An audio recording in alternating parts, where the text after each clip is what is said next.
Hello दोस्तों, नमस्कार। मैं भी आप सभी का एक बार फिर से बहुत बहुत स्वागत करता हूं आपके अपने इस यूट्यूब परिवार में। तो साथियों, जैसा कि कल से आरपीएफ कांस्टेबल एग्ज़ाम 2025 की शुरुआत होने जा रही है, तो साथ ही अब तो रेलवे का एग्ज़ाम लगातार हर महीने में होने जा रहा है।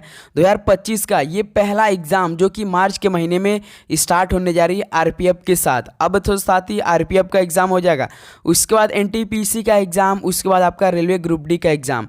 तो सबसे पहले फोकस करेंगे आरपीएफ कांस्टेबल एग्ज़ाम 2025 के लिए, जो कि कल से इसकी स्टार्टिंग होने जा रही है।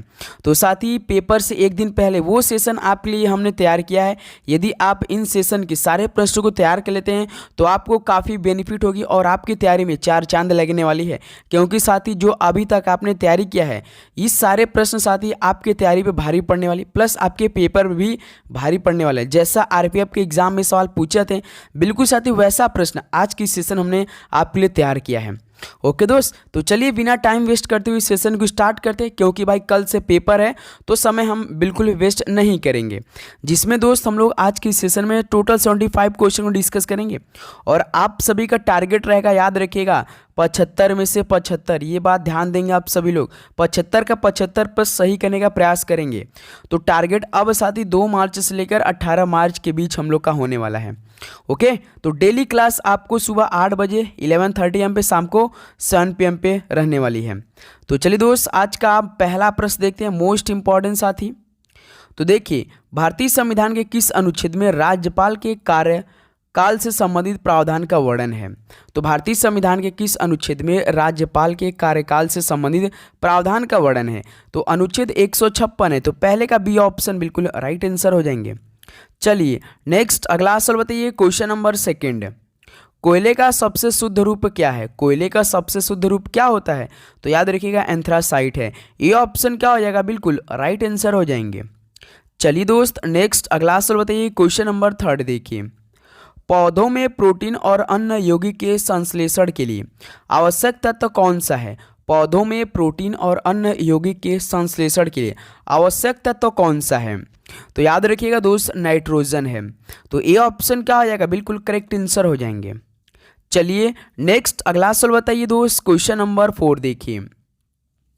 किसमें ऑक्सीजन की उपस्थिति में पाइरूवेट का विघटन होता है? तो साथ ही किसमें ऑक्सीजन की उपस्थिति में पाइरूवेट का विघटन होता है? तो याद रखिए माइटोकॉन्ड्रिया में। तो बी ऑप्शन क्या हो जाएंगे? बिल्कुल करेक्ट आंसर हो जाएंगे। नेक्स्ट अगला सवाल बताइए दोस्त, क्वेश्चन नंबर 5 देखिए।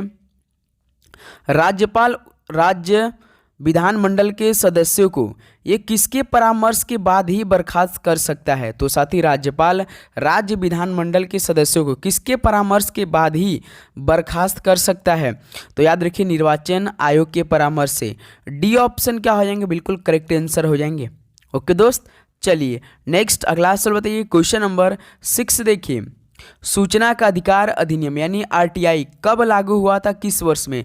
तो सूचना का अधिकार अधिनियम साथी लागू हुआ था 2005 में। याद रखिएगा डी ऑप्शन क्या हो जाएंगे? बिल्कुल करेक्ट आंसर हो जाएंगे। नेक्स्ट अगला सवाल बताइए, क्वेश्चन नंबर 7 देखिए। कालीघाट कला की उत्पत्ति किस क्षेत्र में हुई थी? मोस्ट इंपॉर्टेंट सवाल भाई। ये सेशन यदि आप पूरा 75 में से 75 कर लेते हैं तो साथ ही मेरा मानना है कि यहाँ से आपको काफ़ी प्रश्न आपके पेपर में यानी आपके शिफ्ट में डायरेक्ट देखने को मिल सकता है। कालीघाट कला की उत्पत्ति किस क्षेत्र में हुई थी? तो याद रखिए बंगाल के क्षेत्र में। ऑप्शन से बिल्कुल करेक्ट आंसर हो जाएंगे।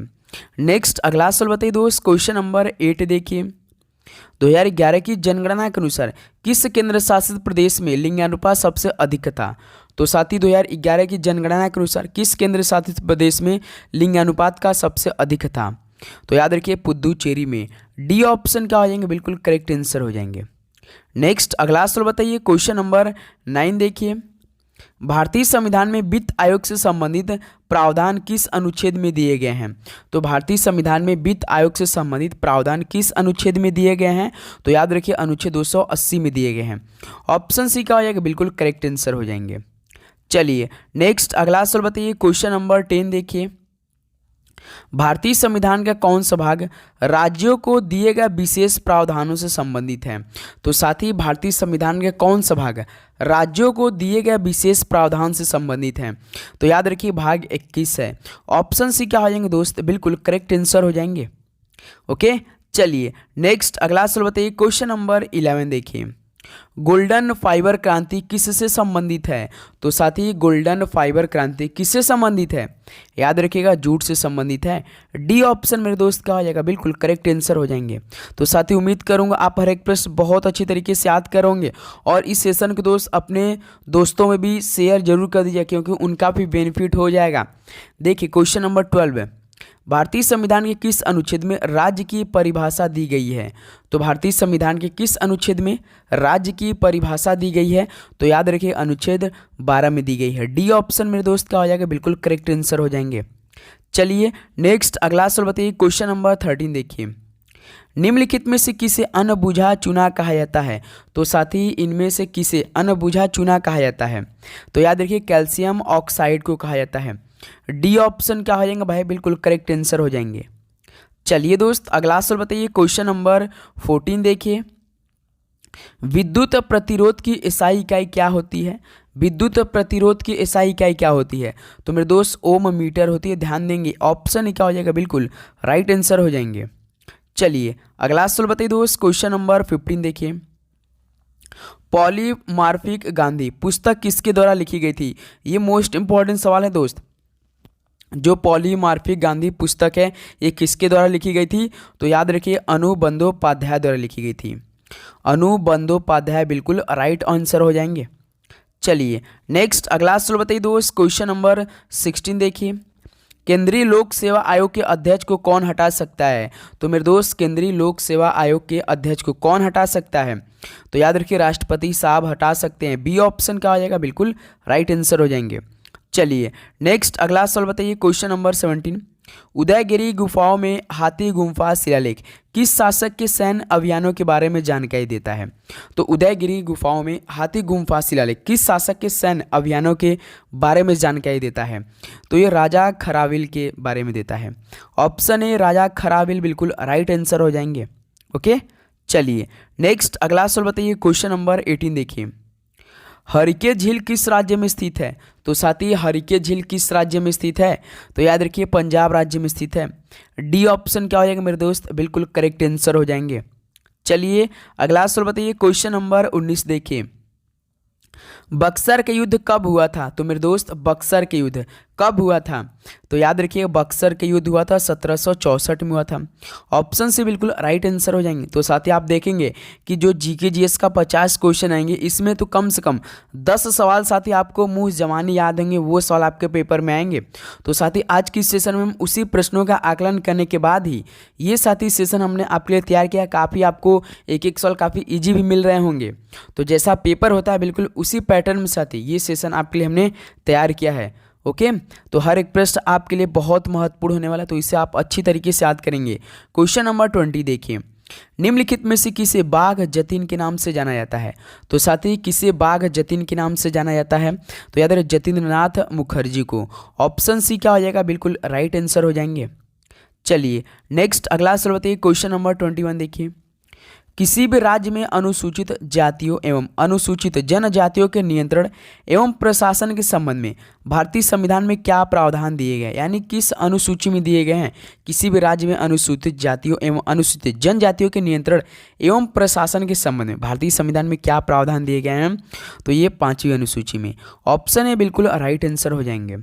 चलिए नेक्स्ट अगला सवाल बताइए दोस्त, क्वेश्चन नंबर 22 देखिए।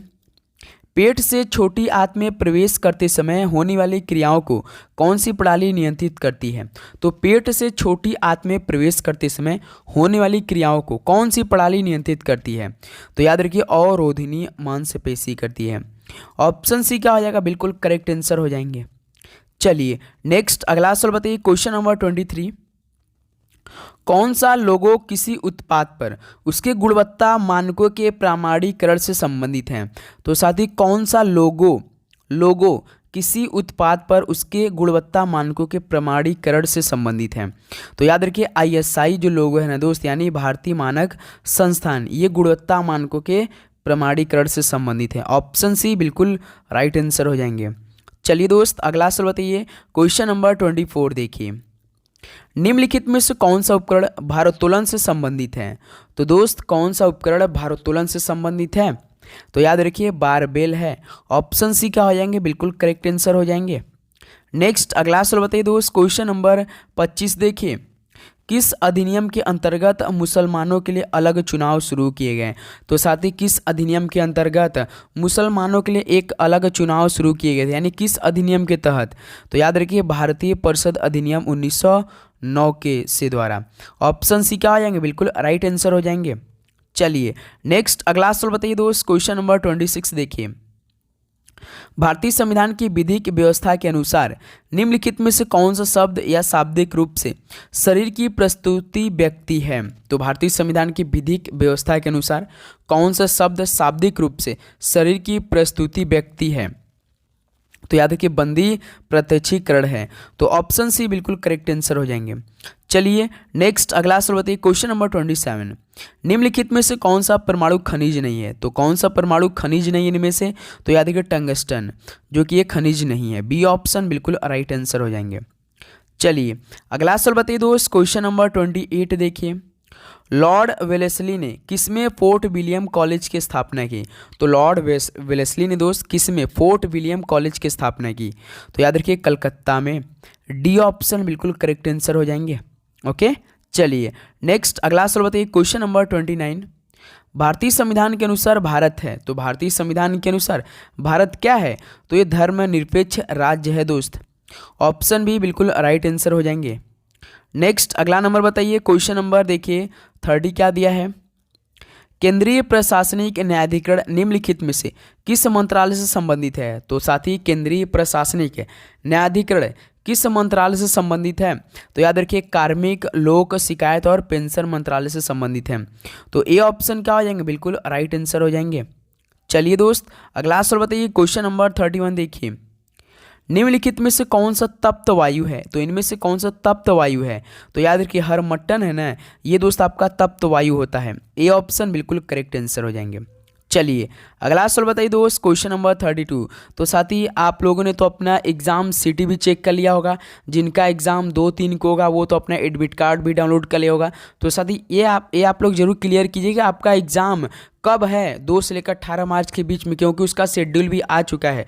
2 से साथ ही लगातार मतलब कि 2, 3, 4, 5, 6, 7, 8 को नहीं एग्जाम है, 9, फिर 9, 10 है, उसके बाद 11, 12, फिर इसका दोस्त डायरेक्ट 17, 18 को एग्ज़ाम है। तो बताइए कि आपका किस डेट को एग्ज़ाम है, कमेंट करके हमें जरूर क्लियर कर दीजिएगा।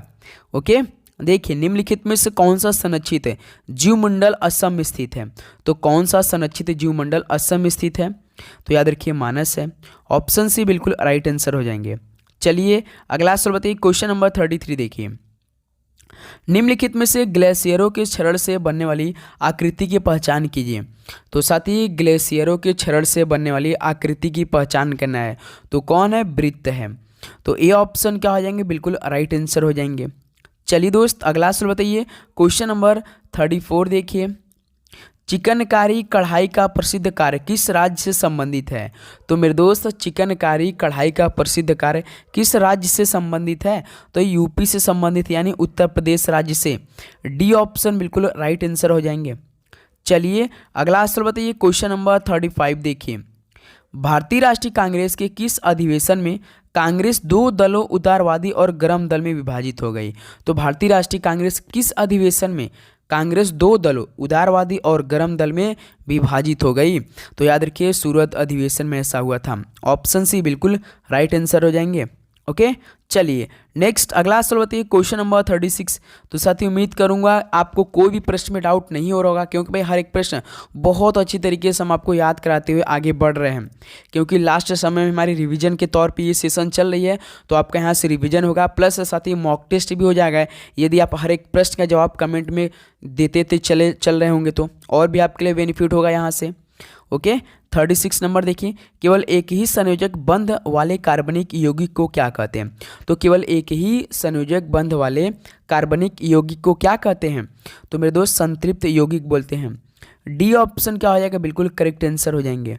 चलिए अगला सवाल बताइए, 37 नंबर क्या हो जाएगा, 1932 में अखिल भारतीय हरिजन संघ, जिसे हरिजन सेवक संघ के नाम से भी जाना जाता है, इसकी स्थापना किसने किया था? तो 1932 में अखिल भारतीय हरिजन संघ यानी साथी हरिजन सेवक संघ की स्थापना हुई थी, लेकिन किसने किया था इसकी? तो याद रखिए मोहनदास करमचंद गांधी जी ने किया था। ऑप्शन ए बिल्कुल राइट आंसर हो जाएंगे। चलिए नेक्स्ट अगला सवाल बताइए दोस्त, क्वेश्चन नंबर 38 देखिए। अंतर्राष्ट्रीय व्यापार को सुलभ बनाना निम्नलिखित में से किस संगठन का मुख्य लक्ष्य है? तो अंतर्राष्ट्रीय व्यापार को सुलभ बनाना किस संगठन का मुख्य साथी टारगेट है, लक्ष्य है? तो याद रखिए विश्व व्यापार संगठन यानी WTO का, वर्ल्ड ट्रेड ऑर्गेनाइजेशन का। बी ऑप्शन मेरे दोस्त बिल्कुल राइट आंसर हो जाएंगे। ओके चलिए नेक्स्ट अगला सवाल बताइए, क्वेश्चन नंबर 39 देखिए। ग्रेगर मेंडल ने अपने वांशिक प्रयोग में किस पौधे का उपयोग किया? तो ग्रेगर मेंडल ने अपने वांशिक प्रयोग में किस पौधे का उपयोग किया था? तो मेरे दोस्त ये मटर के पौधे का उपयोग किया था। तो ए ऑप्शन क्या हो जाएंगे, बिल्कुल राइट आंसर हो जाएंगे। चलिए नेक्स्ट अगला सवाल बताइए, क्वेश्चन नंबर 40 देखिए। निम्नलिखित में से प्रायद्वीपीय नदी की विशेषता क्या है? भाई भारत की सबसे बड़ी जो प्रायद्वीपीय नदियों में से एक है वो गोदावरी नदी है, इसे आप याद करेंगे। तो प्रायद्वीपीय जो नदी है इनकी विशेषता क्या होती है? तो वर्गीकृत उथली घाटियाँ है। ऑप्शन सी क्या हो जाएगा, बिल्कुल राइट आंसर हो जाएंगे।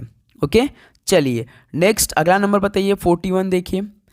तारा साड़ी मूलतः किस राज्य से संबंधित है? तो मेरे दोस्त तारा साड़ी मूलतः किस राज्य से संबंधित है?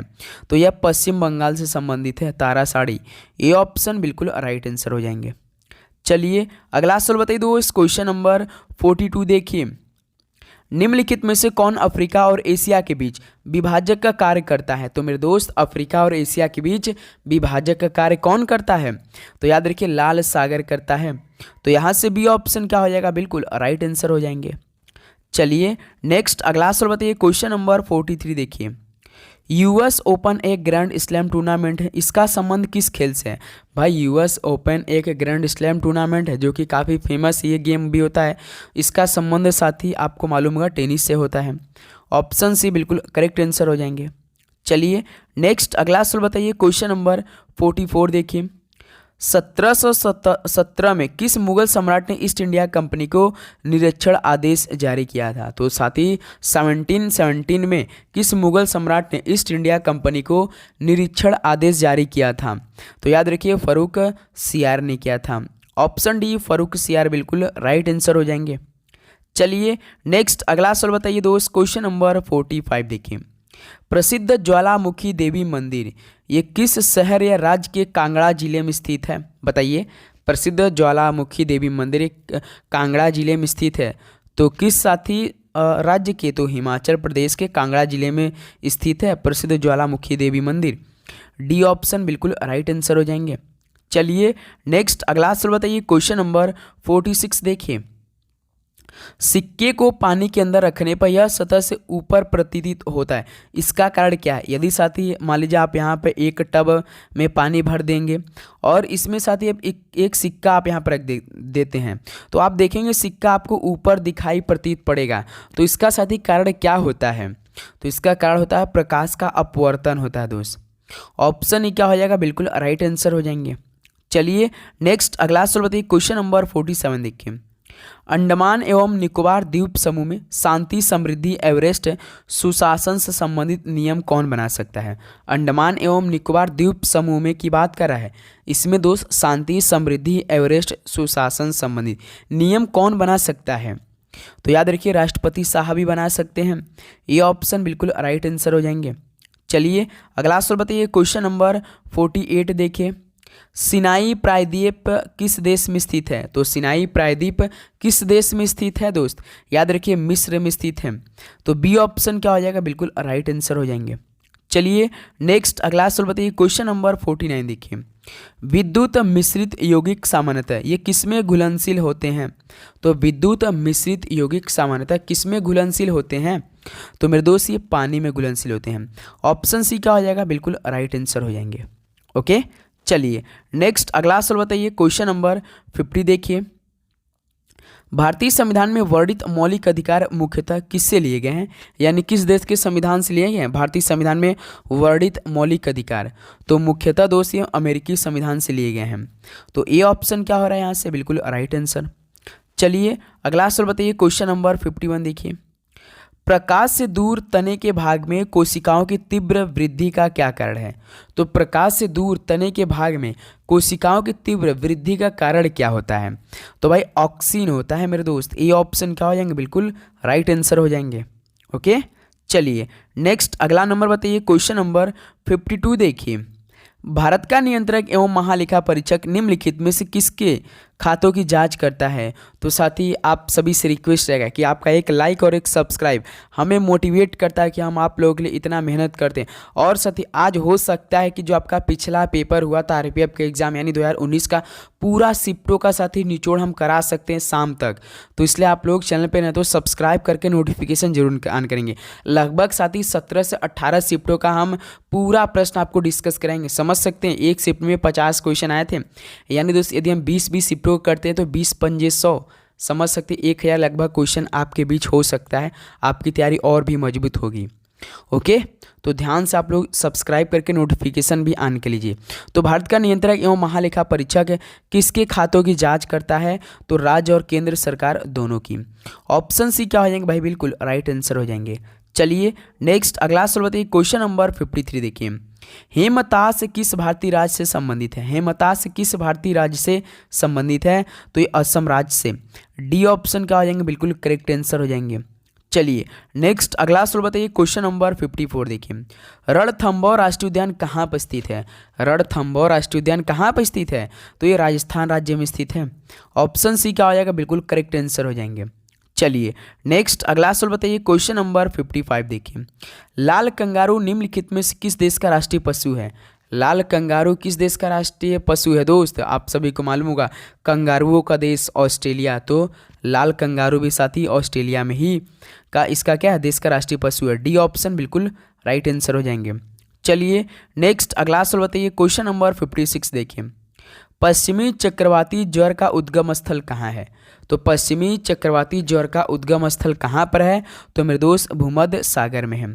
ऑप्शन सी का हो जाएगा? बिल्कुल करेक्ट आंसर हो जाएंगे। चलिए नेक्स्ट अगला सवाल बताइए। क्वेश्चन नंबर 57 देखिए। ध्वनि की तीव्रता उसके किसके द्वारा निर्धारित होती है? तो मेरे दोस्त जो ध्वनि की तीव्रता होती है उसके आयाम द्वारा निर्धारित होती है। डी ऑप्शन क्या हो जाएंगे? बिल्कुल करेक्ट आंसर हो जाएंगे। चलिए अगला सवाल बताइए। क्वेश्चन नंबर 58 देखिए। लोकसभा अध्यक्ष का चुनाव होता है, तो भाई जो लोकसभा अध्यक्ष का चुनाव होता है तो याद रखिए इसके सदस्यों में ही हो जाता है। ऑप्शन सी क्या हो जाएगा? बिल्कुल करेक्ट आंसर हो जाएंगे। नेक्स्ट अगला सवाल बताइए। क्वेश्चन नंबर 59 देखिए। 1930 में सूर्य सेन के नेतृत्व में सशस्त्र क्रांतिकारियों ने इनका नारा कहाँ लगाया था? तो 1930 में सूर्य सेन के नेतृत्व में सशस्त्र क्रांतिकारियों ने इनका नारा कहाँ पर लगाया था? तो मेरे दोस्त चट्टगांव में लगाया था। याद रखिएगा बी ऑप्शन चट्टगांव बिल्कुल राइट आंसर हो जाएंगे। चलिए नेक्स्ट अगला सवाल बताइए दोस्त। क्वेश्चन नंबर 60 देखिए। निम्नलिखित में से किसे भारतीय संसद का उच्च सदन कहा जाता है? तो मेरे दोस्त भारतीय संसद का उच्च सदन तो राज्यसभा को कहा जाता है। याद रखिएगा बी ऑप्शन बिल्कुल करेक्ट आंसर हो जाएंगे। चलिए अगला सवाल बताइए। क्वेश्चन नंबर 61 देखिए। निम्नलिखित में से कौन सा देश दक्षिण एशियाई क्षेत्रीय सहयोग संगठन यानी सार्क में शामिल नहीं है? तो मेरे दोस्त कौन सा देश दक्षिण एशियाई क्षेत्रीय सहयोग संगठन सार्क में शामिल नहीं है? तो याद रखिए दोस्त चीन देश में। ऑप्शन चीन देश नहीं है सार्क में शामिल। याद रखिए ये ऑप्शन बिल्कुल राइट आंसर हो जाएंगे। चलिए नेक्स्ट अगला सवाल बताइए दोस्त। क्वेश्चन नंबर 62 देखिए। ओलंपियाड शब्द ये वर्षों की अवधि को व्यक्त करता है। तो मेरे दोस्त ओलंपियाड शब्द ये कितने वर्षों की अवधि को व्यक्त करता है? तो ओलंपियाड शब्द यानी 4 वर्ष हो। याद रखिए दोस्त बी ऑप्शन क्या हो जाएंगे? बिल्कुल राइट आंसर हो जाएंगे। ओके चलिए नेक्स्ट अगला सवाल बताइए। क्वेश्चन नंबर 63 देखिए। भारत के राष्ट्रपति द्वारा राज्यसभा के कितने सदस्यों को मनोनीत किया जा सकता है? तो भारत के राष्ट्रपति द्वारा राज्यसभा के कितने सदस्यों को मनोनीत किया जा सकता है? तो मेरे दोस्त 12 सदस्यों को करते हैं ना 250 में से, तो 238 बच जाते हैं। ओके चलिए ये जो 12 होते हैं ना ये वोट नहीं देने जाते हैं। याद रखिए question number 64। Pitt's India act कब पारित हुआ था? तो पिट्स इंडिया एक्ट पारित हुआ था 1784 में। ये ऑप्शन मेरे दोस्त बिल्कुल करेक्ट आंसर हो जाएंगे। चलिए नेक्स्ट अगला सवाल बताइए, क्वेश्चन नंबर 65 देखिए। वायु में उपस्थिति जल वाष्प की मात्रा को क्या कहते हैं? तो मेरे दोस्त, वायु में उपस्थिति जल वाष्प की मात्रा को क्या कहते हैं? तो याद रखिए दोस्त, चरम आर्द्रता बोलते हैं। ऑप्शन सी क्या हो जाएगा? बिल्कुल राइट आंसर हो जाएंगे। चलिए नेक्स्ट अगला सवाल बताइए दोस्त, क्वेश्चन नंबर 66 देखिए। ताजमहल का निर्माण किस शासक ने करवाया? काफ़ी इजी सवाल है। ताजमहल का निर्माण तो शाहजहां ने करवाया था। बी ऑप्शन बिल्कुल राइट आंसर। आप बताइए, ताजमहल का निर्माण तो शाहजहां ने करवाया था, लेकिन दोस्त किसकी याद में करवाया था? बताइए, उनका नाम बताइए दोस्त, उनका नाम बताइए जिनकी याद में शाहजहां ने ताजमहल का निर्माण भाई करवा दिया था। अगला सवाल नंबर बताइए दोस्त 67 देखिए। खेल से संबंधित विषय भारतीय संविधान की किस अनुसूची में आते हैं? तो खेल से संबंधित विषय भारतीय संविधान के किस सूची में आते हैं? तो ये राज्य सूची के अंतर्गत आते हैं। डी ऑप्शन बिल्कुल करेक्ट आंसर हो जाएंगे। चलिए दोस्त अगला सवाल बताइए, क्वेश्चन नंबर देखिए 68 क्या दिया है। 1857 में विधवा पुनर्विवाह की वकालत करने के लिए गुजराती भाषा में साप्ताहिक पत्र सत्य प्रकाश किसके द्वारा प्रकाशित किया गया था? तो साथी 1857 में विधवा पुनर्विवाह की वकालत करने के लिए गुजराती भाषा में साप्ताहिक पत्र सत्य प्रकाश किसके द्वारा प्रकाशित किया गया था?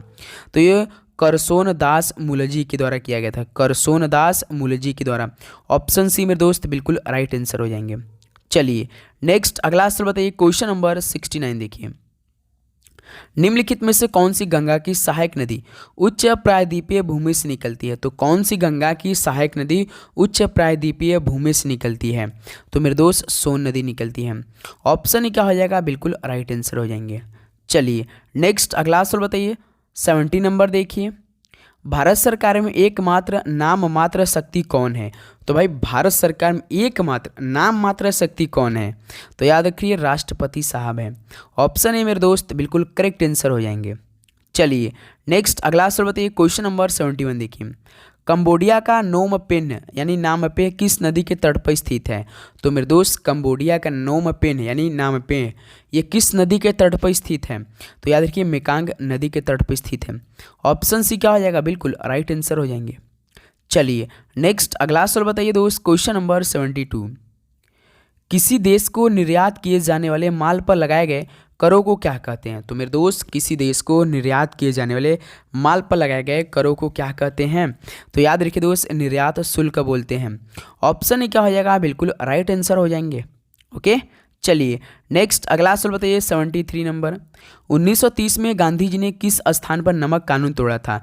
तो 1930 में गांधी जी ने नमक कानून तोड़ दिया था, जो कि दांडी पर। ऑप्शन ही क्या होएगा दोस्त? बिल्कुल राइट आंसर हो जाएंगे। चलिए अगला सवाल बताइए 74 नंबर दोस्त। केरल किस रूप में प्रसिद्ध है? तो साथ ही केरल किस रूप में प्रसिद्ध है? तो याद रखिए ईश्वर का अपना देश केरल इसलिए प्रसिद्ध है। बी ऑप्शन बिल्कुल करेक्ट आंसर हो जाएंगे। चलिए दोस्त अगला और लास्ट क्वेश्चन इस सेशन का सभी साथी बताएंगे। भारत का सर्वोच्च विधि अधिकार कौन है? भारत का सर्वोच्च विधि अधिकार कौन है? तो भारत का जो महान्यायवादी होते हैं ये साथी भारत के सर्वोच्च विधि अधिकार होते हैं। ऑप्शन सी बिल्कुल करेक्ट आंसर हो जाएंगे। तो साथ ही फाइनली टोटल 75 क्वेश्चन कंप्लीट हो चुके हैं। तो साथ ही इसका पीडीएफ अपने टेलीग्राम पे जरूर ऐड करेंगे। इससे पहले जितने भी हमने क्लास कराया उसका एक भी पीडीएफ आपको प्रोवाइड नहीं कर पाया दोस्त, उसके लिए सॉरी मेरे दोस्त। लेकिन आज का सेशन का पीडीएफ जरूर प्रोवाइड करेंगे, इससे आप बहुत अच्छी तरीके से याद कर लेंगे एक एक क्वेश्चन। ओके दोस्तों, चैनल पर नहीं तो सब्सक्राइब कर लेके नोटिफिकेशन ऑन कर लें। शाम तक रेडी रहिएगा। पूरा सही लगभग 16 से 17 शिफ्टों का पूरा जितना भी आपका जीके जीएस का सवाल आए हैं इससे पहले आरपीएफ की एग्जाम में पूरा कंप्लीट साथ ही हम आपको कराने वाले हैं। आपको उसमें से लगभग देखेंगे तो कम से कम भाई 50 क्वेश्चन में से 16 से 17 प्रश्न रिपीट देखने को मिलेगा आपके शिफ्ट में। ओके तो चलिए इस सेशन को यहीं पे समाप्त करते हैं। मिलते हैं साथ ही नेक्स्ट सेशन में। सभी को जय हिंद, वंदे मातरम। पढ़ाई करते रहिए। All the very best. धन्यवाद। आपका दिन मंगलमय है और आपके एग्जाम के लिए best of luck. All the very best.